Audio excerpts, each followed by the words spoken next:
My name is Cleo Rubinos. I am an associate professor in the Department of Neurology. I am in two divisions, the division of epilepsy and the division of neurocritical care. I was born and raised in Peru, and I came here to United States for my postgraduate education. And I always wanted to give back to my country. Even though I didn't go back to my country and work there, I had started to having collaborations and I started relationship with physicians within Latin America.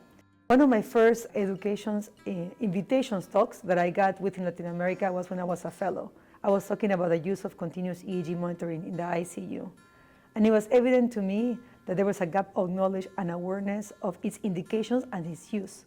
And the reason is that there's no neurocritical care fellowships in Latin America, and only a few countries offers epilepsy fellowships in Latin America. So you can imagine the disparities exist in terms of education. Since then, I have been working with Latin America Brain Injury Consortium and with other big societies within Latin America into giving talks for our neurologists, neurosurgeons, internal medicine, and emergency medicine physicians as well. The use of continuous monitoring with EEG in our ICUs is a standard of care in high-income countries. While this is a standard of care in high-income countries, this is not in lower to middle-income countries. So I have been working in doing interventions. The first step was education. The second step is going to be a state-of-the-art of discovering the epidemiological of the availability and its use of continuous EEG in Latin America mostly. And then my third phase is going to be capacity building implementations. I reached out to ODOM, the Institute of Social Science Research, because when I was sharing my continuous EEG initiative study about 3 years ago to a colleague, she's the one that recommended me to reach out to ODOM so I could get very well mentor and advice into how to optimize and implement a survey. And I was very lucky to meet Jessica Grant, who I've been working with her for the last almost 3 years.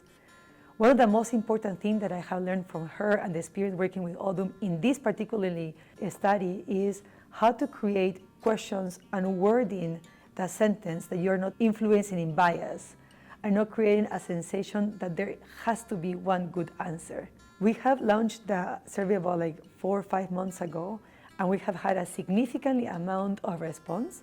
And now, recently, the International League Against the Epilepsy Society has shown some interest in this fabulous work, and they have put them in their newsletter, and by themselves, they have shared it with other physicians through their own websites and communications. While working with Jessica, I realized there's so much more that ODOM Institute can offer. Analysis of qualitative data, that is something that I also was not having a lot of experience. So she referred me to Paul Mijas, who I'm working with him now, into analyzing patient-related outcomes and also analyzing open-ended questions that we have done in our patients that I follow prospectively in the post-acute symptomatic seizures. This is really, really important because we have to understand that patients that have acute symptomatic seizures, they do not have epilepsy. Social studies is really important because it goes through barriers of cultural differences, different ethnicities, different backgrounds, right? And helps you also making sure that you eliminate or diminish disparities, especially in my area in terms of the management of critical ill disease, such as acute symptomatic seizures and status epilepticus, not only within the United States, but also within Latin America.